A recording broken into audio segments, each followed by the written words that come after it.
Concorde, a aeronave que torna realidade a viagem supersônica. Delgada e graciosa, voando 2 vezes na velocidade do som, um símbolo de prestígio com um recorde perfeito de segurança.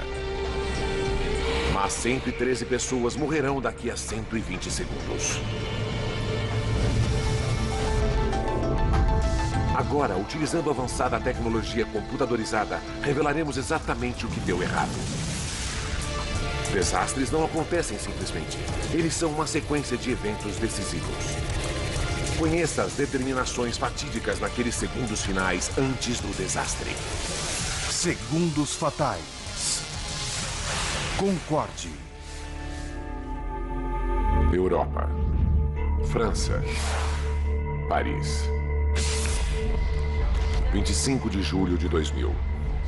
Aeroporto Charles de Gaulle. 12h30 da tarde.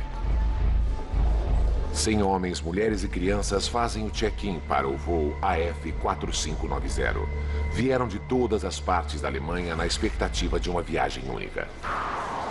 Férias de sonho, custando no mínimo $13 mil cada. Começa com um voo no Concorde para Nova York. Depois, um cruzeiro luxuoso pelo Caribe. Para o pai de George Meyer, é um prazer especial para comemorar sua aposentadoria. Ele fez 65 anos em 2000 e queria esse prazer para si e sua companheira.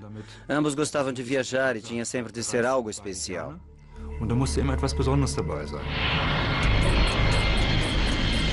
O Concorde é um avião como nenhum outro. Elegante, luxuoso e, acima de tudo, super veloz. Voando a mais de 2.200 km por hora, o Concorde une a América do Norte a Londres ou Paris em 3 horas e 45 minutos. A forma exclusiva do Concorde, com uma cabine compacta e amplas asas deltas, permite que ele risque o céu 3 km a cada 6 segundos. John Hutchinson pilotou o Concorde durante 15 anos. A melhor forma de descrevê-lo é simplesmente dizer que era um puro sangue. Uma estrutura linda que responde bem aos comandos como um vencedor de um grande prêmio.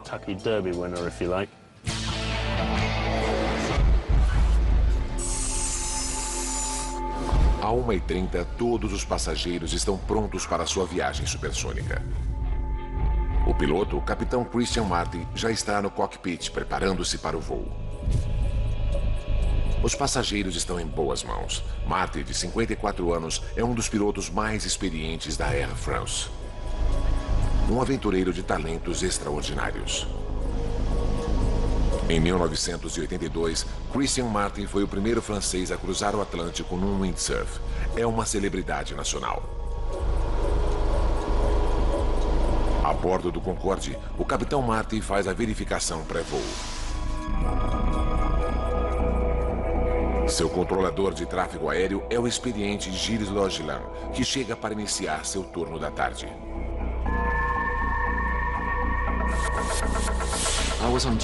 Eu estava de serviço na torre de controle sul do aeroporto Charles de Gaulle, em Paris.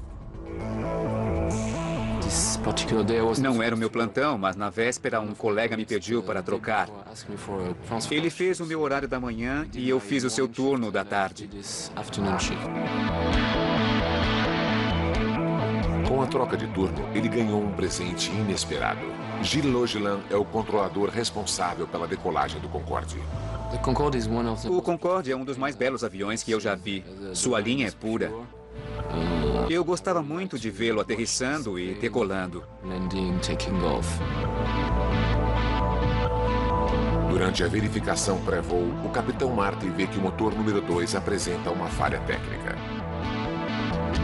Uma pequena peça precisa ser trocada. Não é nada sério, mas a segurança do Concorde é sempre prioritária. Com 900 mil horas nos 40 mil voos realizados, jamais houve uma fatalidade. O reparo atrasa a partida do Concorde em 1 hora. 13h54. Os passageiros começam a embarcar. Entre eles, encontra-se a família Air, Christian e Andrea e seus filhos Maximilian e Catarina. Klaus e Margaret Franzen são professores que economizaram 20 anos para esta viagem. Famílias comuns saindo para uma aventura em comum. Às 4h35 da tarde, o Concorde está pronto para decolar. A bordo, a ansiedade aumenta à medida que o jato supersônico taxia na pista. Na torre de controle, Gilles Logelin autoriza a decolagem do voo 4590 da Air France na pista 26 à direita. São 4h40 da tarde. Até então, para passageiros e tripulantes, tudo está normal. O capitão Marty alinha o avião na cabeceira da pista, pronto para liberar a potência dos 4 motores Rolls-Royce do Concorde. Para o piloto sênior John Hutchinson, um momento como este é sempre especial. Quando abrimos os reguladores de gasolina para a potência total, sentimos uma grande vibração de força enquanto o avião acelera pela pista. E tem-se a sensação de que a única coisa que ele quer é elevar-se no ar o mais rápido possível para o seu ambiente natural.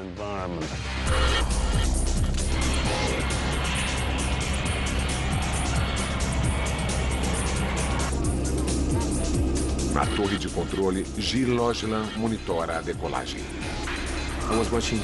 Eu estava observando o Concorde ganhando força na pista porque é sempre bonito de se ver. É um avião bem pesado e no início é vagaroso, depois ganha velocidade.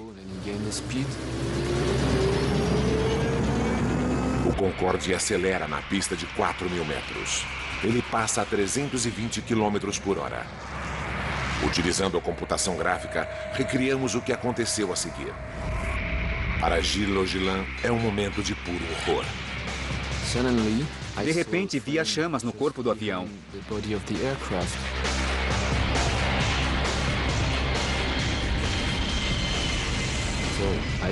Corri para o microfone e disse: Air France 4590, as chamas atrás de vocês. O capitão Marty não pode ver as chamas e com uma aceleração de 320 km por hora, o Concorde tem que decolar. Restam só 2.000 metros de pista e o Concorde precisa de 3.000 para ter a chance de parar em segurança. Nessa velocidade, em qualquer situação, o avião tem de decolar. Ele não pode abortar a decolagem. Observando as chamas, vi o nariz do Concorde levantar.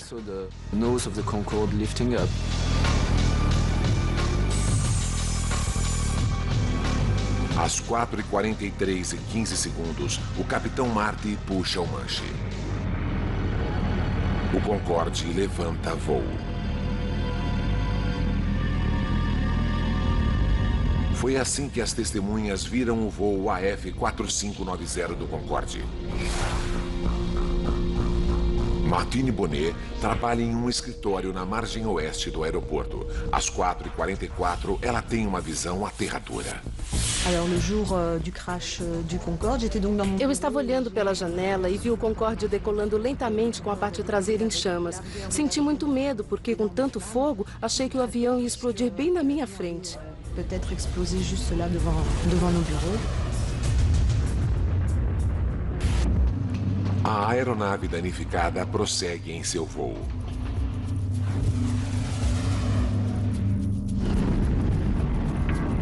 Perto de onde Martine trabalha, o mensageiro Emmanuel Vermignon dirige sua van no final da pista. Quando o Concorde passou, minha janela estava aberta. Eu usava uma camisa polo e o calor que o avião emanava derreteu partes da minha camisa e me provocou pequenas bolhas. Eu podia sentir a quentura no chão.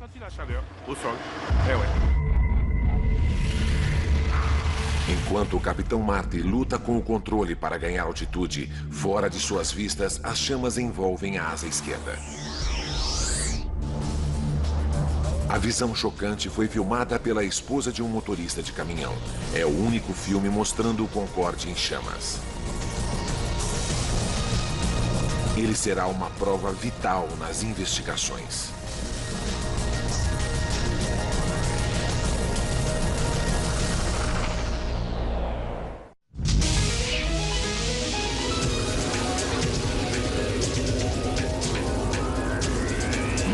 aeroporto de Paris, um Concorde supersônico acabou de decolar.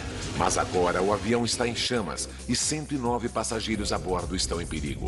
Os próximos 69 segundos serão críticos. 4h43 e 30 segundos. O Concorde luta para manter-se no ar. São apenas 30 metros do chão e o avião danificado está em rota de colisão. A cidade de Gonesse, com seus 25 mil habitantes, está diretamente em sua rota. Christine Turpin se dirige ao seu posto de gasolina em Gonesse. Eu estava dirigindo quando vi um avião. Era o Concorde com fogo na parte de trás. Fui diminuindo a marcha e vi o avião em chamas.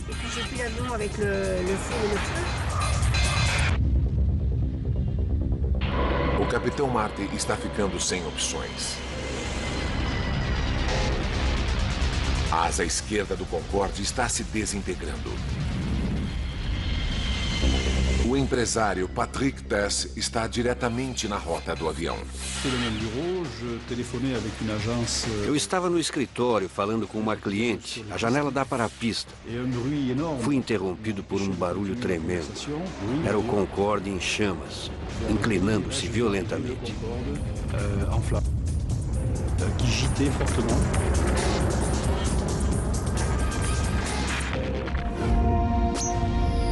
O Concorde inclina-se para a esquerda.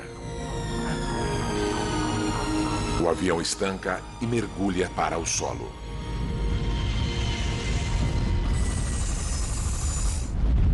São 4h45. Este é o momento que todo controlador de voo teme. Gilles Logelin pega o microfone. Eu chamei o avião dizendo: Air France 4590 está ouvindo. Air France 4590 está ouvindo. Disse isso 2 vezes. Air France 4590 está ouvindo. Não houve resposta.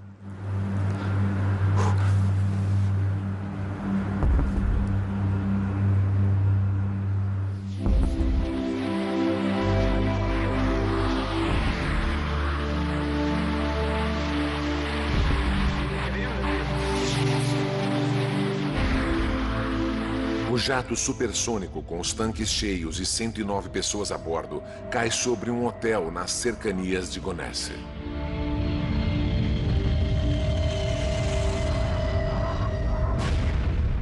Uma apavorante bola de fogo cai sobre o prédio. A professora inglesa Alice Brooking acabara de ocupar um quarto no primeiro andar. Fui direto para a porta do quarto e vi as chamas. Não havia como descer as escadas. Atravessei o quarto e fui para a janela. Felizmente, o recepcionista que estava no estacionamento disse: "Você tem de pular." Ao mesmo tempo, Christine Turpin também vê a explosão e teme o pior. De onde estava, pensei que ele havia caído no posto de gasolina. Minha filha e uma funcionária estavam lá e pensei que haviam morrido. Enquanto Christine Turpin se dirige para lá, um braço de poltrona cai no posto de gasolina. É um lembrete desagradável para Christine sobre o destino dos passageiros.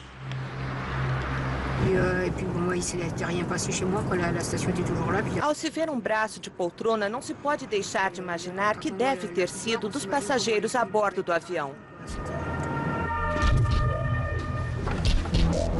8 minutos depois da queda, dezenas de carros de bombeiros e ambulâncias correm para o local. Uma tragédia estarrecedora, não só para os passageiros do Concorde, como para os que estão no hotel. O chefe regional dos bombeiros, Coronel Fabrice Chauvin, lidera o salvamento. Enquanto dirigia, muitas coisas passaram pela minha cabeça. O mais importante para mim era dividir a operação em duas partes separadamente. Uma, a queda do avião, apagar o fogo e salvar os sobreviventes. E dois, organizar socorro para os feridos antes de serem levados para o hospital. A intensidade do fogo é tão grande que levarão 3 horas para controlá-lo.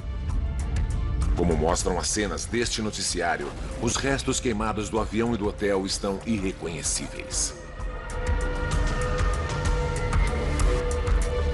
As tentativas de resgate são inúteis. 113 pessoas morrem, 4 do hotel e 109 passageiros e tripulantes do Concorde.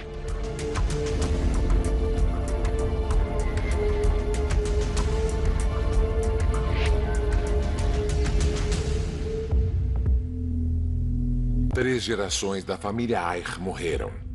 Os avós das crianças quiseram oferecer à família férias inesquecíveis e reservaram o voo no Concorde.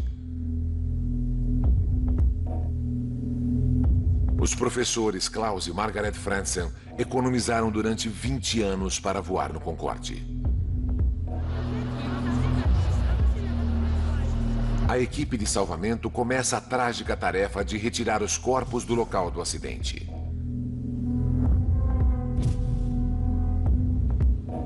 Uma das funcionárias do hotel que morreu era a estudante Kenza Rashid, de 19 anos. Ela começara a trabalhar um dia antes do acidente para ganhar algum dinheiro nas férias.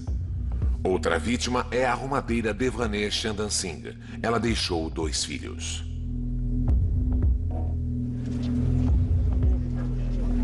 A maioria dos corpos foi carbonizada e os médicos legistas só poderão identificar as vítimas pelas arcadas dentárias.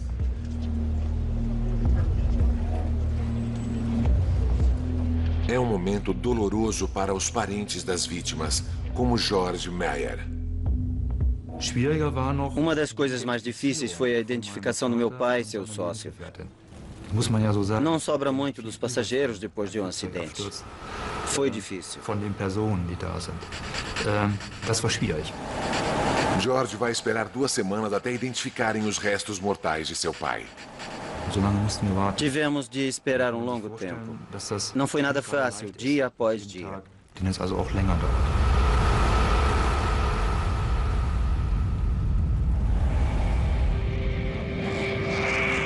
O acidente surpreende a todos. O Concorde, o rei dos céus, o avião que tornou realidade a viagem supersônica, o sonho realizado de muita gente, jamais tivera um acidente fatal até este momento. Foram apenas 120 segundos para destruir esse recorde perfeito. Agora, revendo os eventos daquele dia fatídico e nos aprofundando nas investigações, poderemos revelar o que realmente aconteceu. Uma precisa simulação computadorizada nos levará aonde nenhuma câmera pôde chegar, o coração da zona do desastre.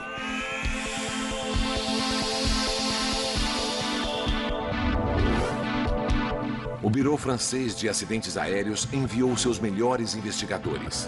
Utilizando seus dados, podemos agora juntar a sequência mortal de eventos para descobrir o que realmente causou essa tragédia terrível. Quando as investigações começam, nada é deixado de lado. Teria o Capitão Marty cometido um erro fatal? Ou haveria uma falha oculta no avião? Investigadores fazem verificações de rotina na lista dos passageiros e nas bagagens. Imediatamente encontram uma coisa suspeita: 19 malas que, de acordo com o relatório de carga, não deveriam estar no avião. Não pertenciam aos passageiros do voo AF4590. Poderia um terrorista ter colocado uma bomba no avião? Não teria sido a primeira vez. 270 pessoas morreram em 1988, quando terroristas plantaram uma bomba em uma mala que destruiu um 747 da Pan Am no abominável acidente em Lockerbie. Em Gonesse, os investigadores dividem o local da queda do Concorde para uma busca meticulosa. Eles fotografam e rotulam tudo o que é encontrado em cada seção. É um processo trabalhoso que leva 4 semanas. Depois, cada pedaço dos destroços é levado para identificação e análise. 3 hangares do Le Bourget, outro aeroporto de Paris, torna-se seu local de repouso final. Este monte de entulho é tudo que sobrou do hotel, tal a intensidade do impacto e do fogo.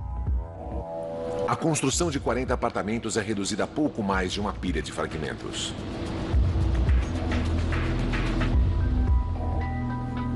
E isto foi o que sobrou do Concorde. Um dos mais belos exemplos da engenharia moderna agora é apenas um emaranhado de borracha queimada, alumínio, plástico derretido e canos partidos.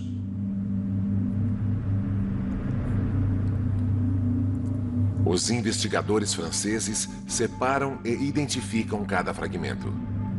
Entre estes restos queimados jazem importantes pistas para elucidar a causa da queda do Concorde.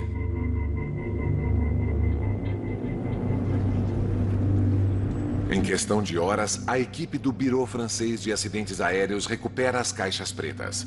Essas peças são carregadas em todos os aviões para gravar dados técnicos importantes e principalmente a conversa dos pilotos no cockpit.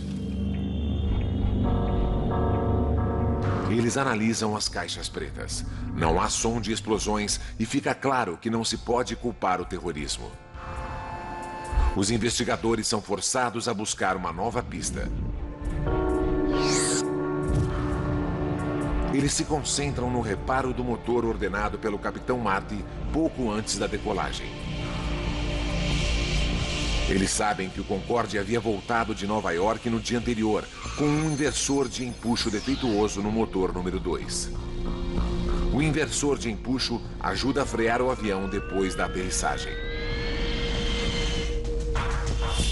Os investigadores analisam a gravação dos dados do voo, mas não encontram provas de que um inversor de empuxo defeituoso possa ter causado o acidente.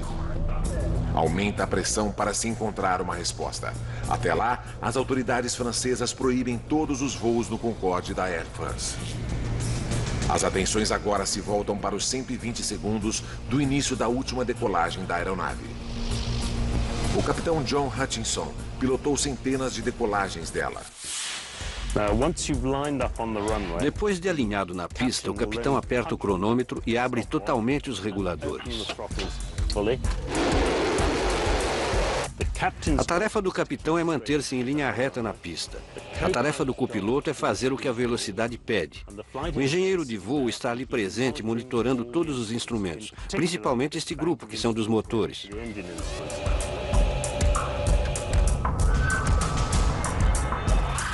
Dados da caixa preta deixam claro que tudo estava normal até que o Concorde atingisse 323 km por hora.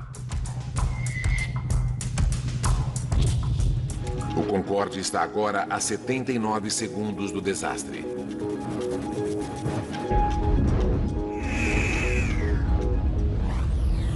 Registros de dados revelam uma súbita perda de potência em ambos os motores sob a asa esquerda. Imediatamente, a caixa preta grava o aviso dramático da torre de controle. Air France 4590, vocês estão com a traseira em chamas.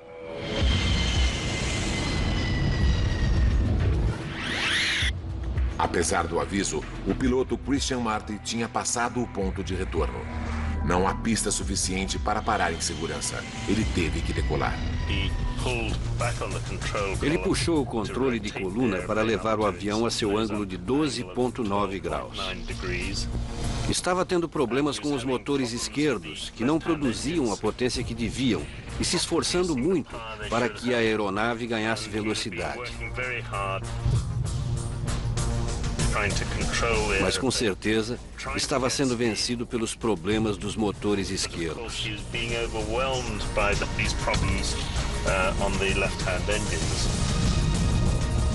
Os motores tornaram-se o novo foco das investigações. Por que perderam potência em um momento tão crítico?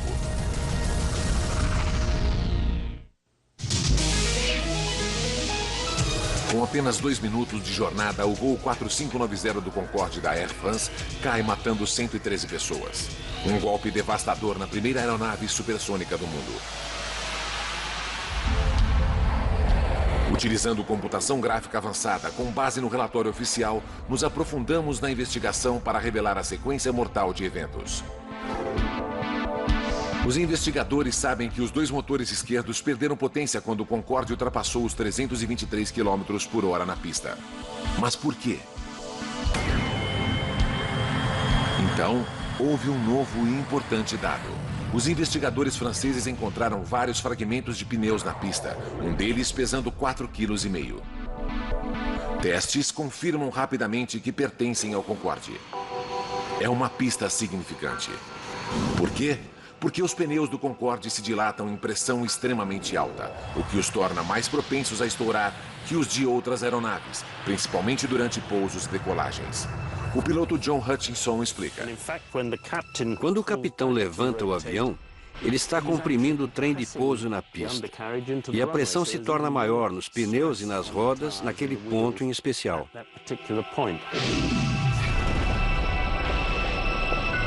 Essa pressão adicional torna os pneus do Concorde ainda mais vulneráveis. Há mais alguma coisa. Os investigadores franceses do acidente voltam aos registros e descobrem que, para o Concorde, estourar pneus não é nada raro. Eles identificam mais de 50 casos de estouro de pneus em pousos e decolagens em 24 anos.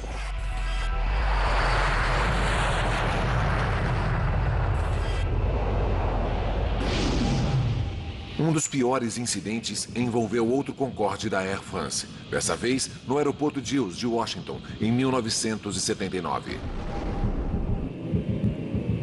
Bill Lightfoot era um dos passageiros naquele dia. Eu podia ver um grande buraco aberto na asa, com pedaços de alumínio ou liga metálica, e muito líquido jorrando do buraco aberto nela. O relatório oficial desse acidente afirma que o pneu estourou enquanto taxiava. Depois, o metal exposto esquentou demais e explodiu, pouco antes da decolagem.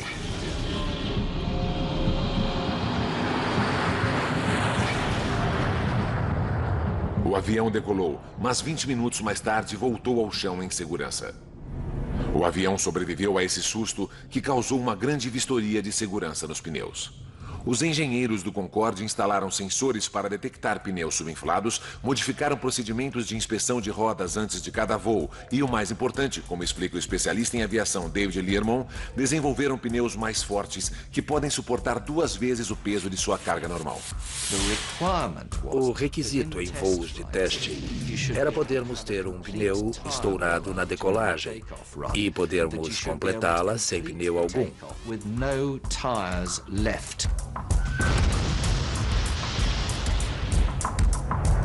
Subsequentemente, era o mesmo com as rodas e nunca mais uma roda falhou.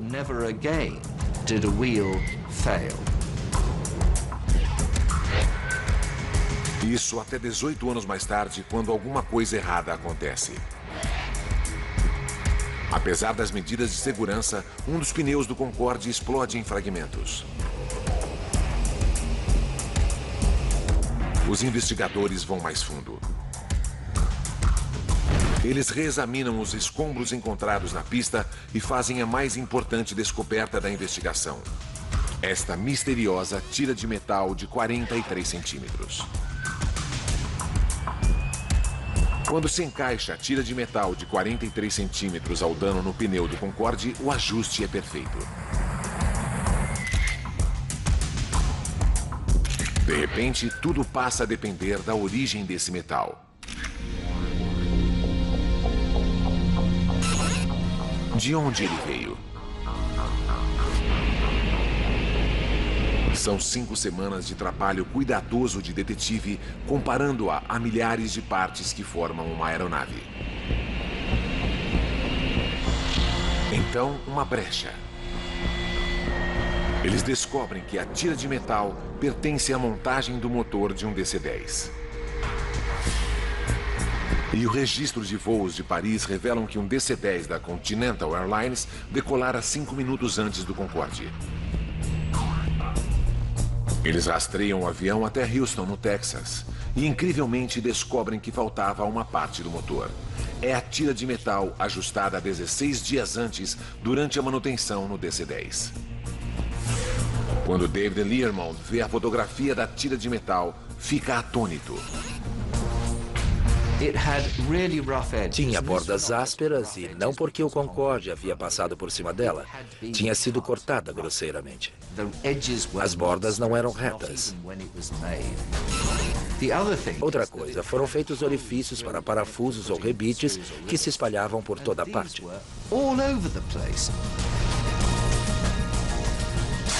Os investigadores agora têm uma teoria sólida sobre a contribuição da tira de metal no acidente. 81 segundos antes do acidente, o Concorde AF4590 segue a 323 km por hora na pista. O pneu bate na tira de metal. Explode e um pedaço de borracha de 4,5 kg sai voando e atinge a asa. Os tanques de combustível do Concorde localizam-se nas asas e, em seu formato em delta, elas não são projetadas para suportar tamanho impacto.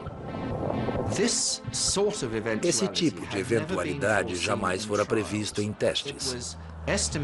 Estimava-se, em cada teste para provar uma aeronave, que se um pneu explodisse, seus pedaços pesariam cerca de 1 quilo.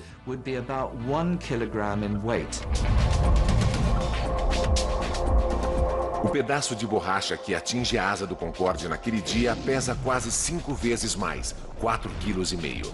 Ninguém pensara nesse tipo de impacto.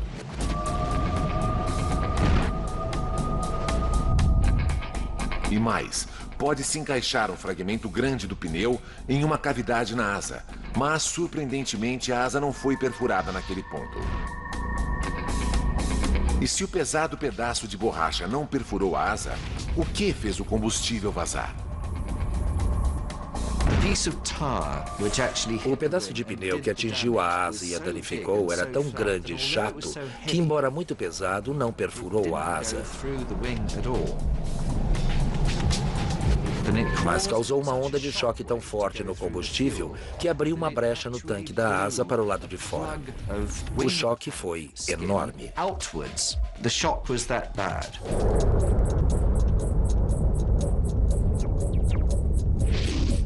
Quando o pedaço de borracha bateu na asa, provocou uma onda de pressão que encontrou a junção mais fraca no tanque de combustível. O combustível esguicha do tanque. 75 litros de combustível jorram sobre o motor a cada segundo. Mas mesmo derramado sobre o motor, precisa de uma fagulha que cause a ignição. De onde veio essa fagulha?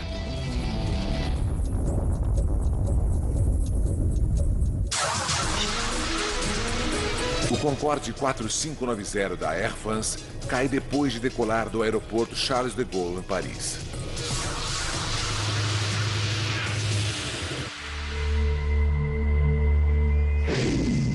Nossos gráficos podem simular uma câmera virtual na pista para revelar a causa do acidente. Quando o avião desliza pela pista, uma grosseira tira de metal fura um pneu. 81 segundos antes do acidente, um pedaço de borracha atinge os tanques de combustível. O combustível jorra sobre os motores. Não basta isso para causar uma catástrofe. É preciso uma fagulha.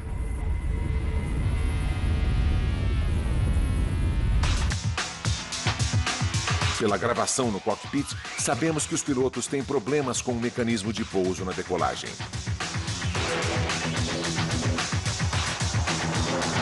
Enquanto o Concorde luta para ficar no ar, o piloto Christian Marty busca levantar o trem de pouso. Mas ele se emperra aberto.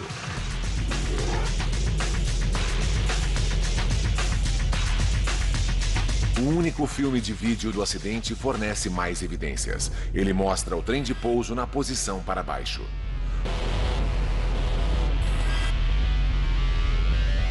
O que impediu que as rodas se retraíssem? A explicação mais plausível pode ser vista nesta simulação do computador.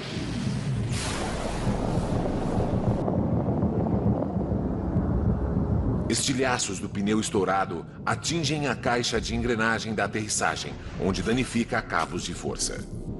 O trem de pouso fica preso na posição para baixo. Pior ainda, cabos expostos serpenteiam com forte fluxo de ar. Se os cabos expostos se tocarem, soltarão fagulhas. Por fatalidade, eles se tocam. Esse contato inflama o combustível que vaza. Naquele momento, o Concorde se torna uma bomba voadora.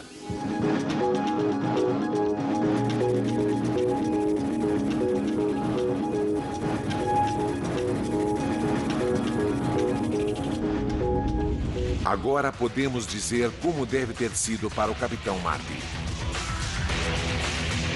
Da poltrona do piloto, ele não pôde ver as chamas. Só soube que o Concorde estava perdendo potência no motor número 2 no momento da decolagem.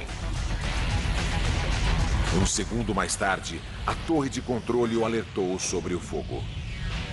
Air France 4590, sua parte de trás está em chamas. A computação gráfica mostra como o Concorde deve ter ficado. Agora, para piorar as coisas para o Capitão Marty, o motor número 1 também está perdendo potência. Os acontecimentos conspiram contra ele. O especialista em segurança de voo explica por quê. O combustível jorrou em grande quantidade por esse orifício, afogando o motor que gradualmente perdeu a potência e, por fim, parou. O piloto ficou com apenas 2 motores do lado direito, quando normalmente eles são 4. Não poderia ter acontecido em momento pior. O Capitão Marty precisa de potência máxima e não tem pista suficiente para parar. Ele coloca o Concorde no ar. Gravações no cockpit revelam que às 4h43 e 22 segundos, o alarme de incêndio do motor dispara. E 3 segundos mais tarde, o capitão desliga o motor número 2.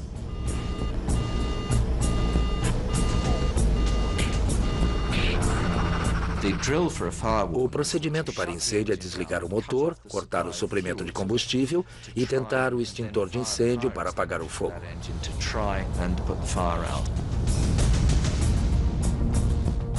O Concorde agora está a 53 segundos do desastre.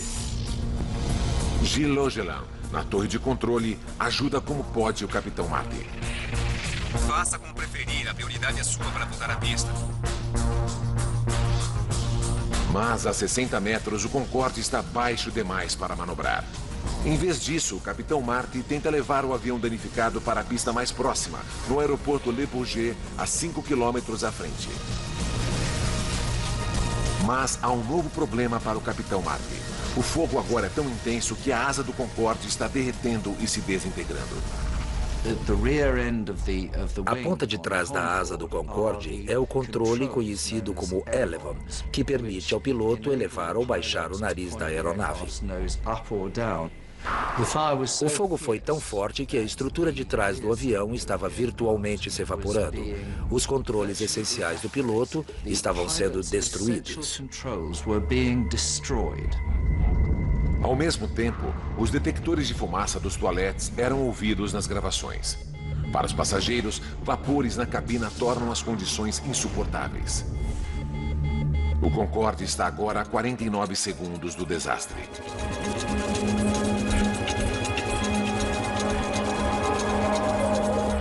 No cockpit, Christian Marty luta com os controles, tentando ganhar velocidade e altura. Mas está sendo vencido pelo fato de que a asa e seus controles estão se desintegrando.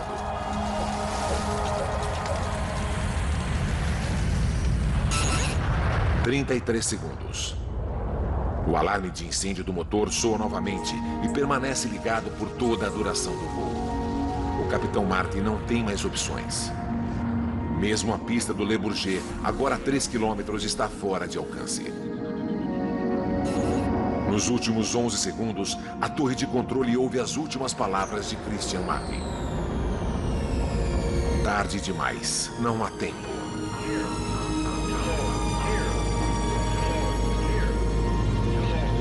Faltando 4 segundos, o avião mergulha a 15 metros. O ato final foi o avião erguer-se e atingir cerca de 110 graus de inclinação lateral. Naquele momento, o avião tornou-se completamente incontrolável. 3 segundos. O Concorde não se mantém mais no ar. Ele para e começa a tombar para a esquerda. Há um hotel diretamente abaixo. O avião está prestes a cair.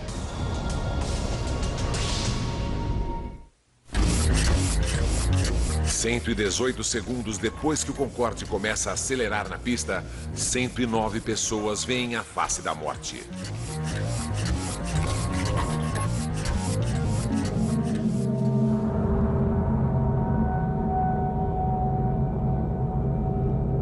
Dois segundos mais tarde, ele cai sobre um hotel de aeroporto.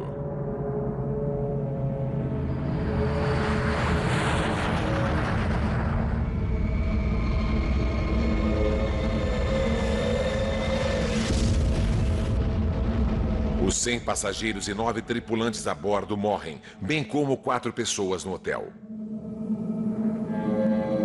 O controlador de tráfego aéreo, Gilles Logelin, iniciou o Concorde em seu voo fatídico e foi testemunha dos apavorantes segundos finais.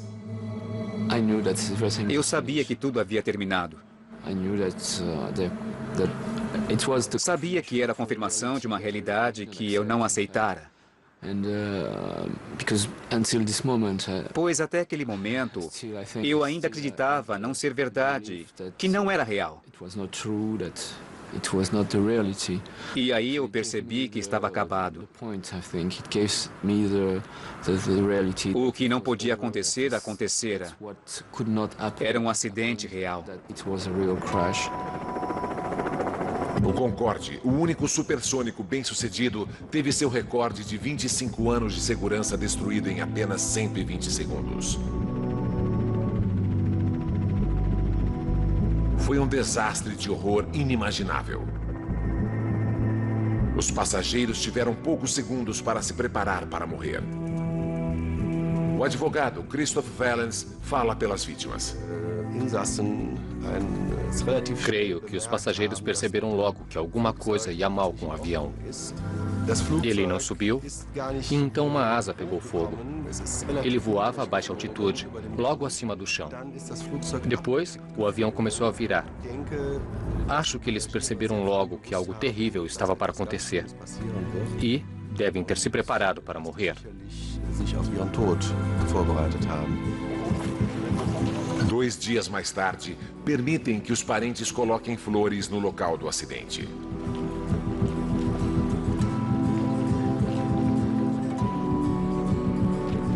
Ainda hoje, eles sentem uma profunda sensação de perda. O pai de George Meyer morreu no acidente. Eu sinto saudade dele. Ele deixou um vazio que não será preenchido. O mais terrível é que ele não morreu de causas naturais, mas em um acidente horrível. Ele perdeu a vida estando no auge.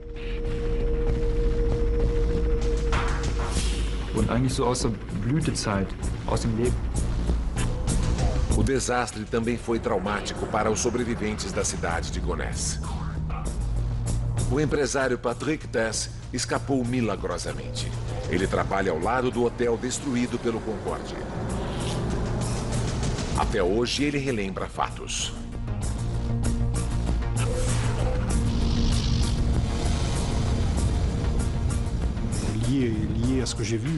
Naturalmente, o acidente causou um efeito em mim. Não poderia ser de outra forma.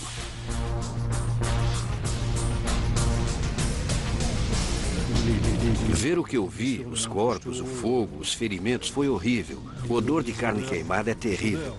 C'est terrible, le kérosène, les odeurs de chair grillée, c'est terrible.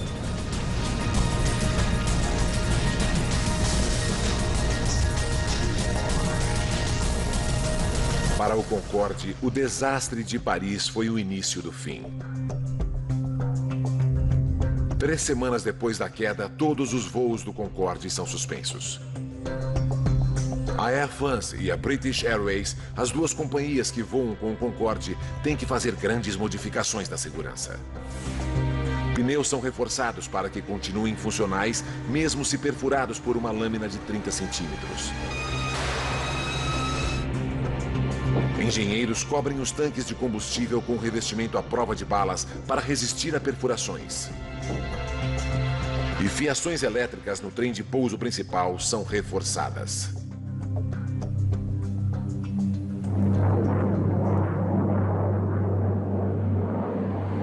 Mas o Concorde nunca mais recuperaria sua antiga glória. 14 meses depois da queda, ele voltou a voar.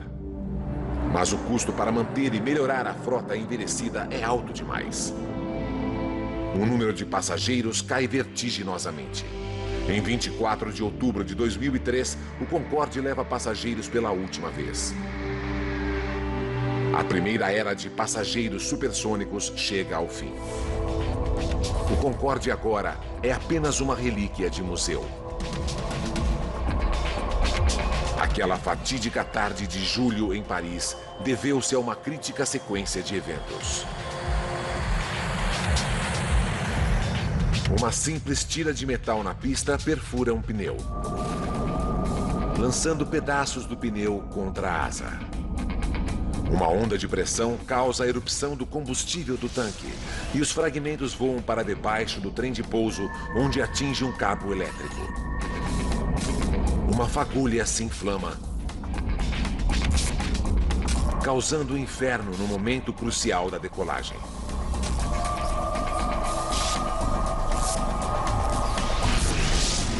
A partir dali, o Concorde está condenado.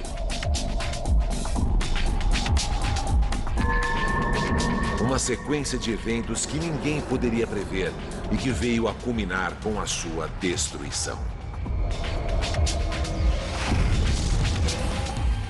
Versão Marshmallow São Paulo.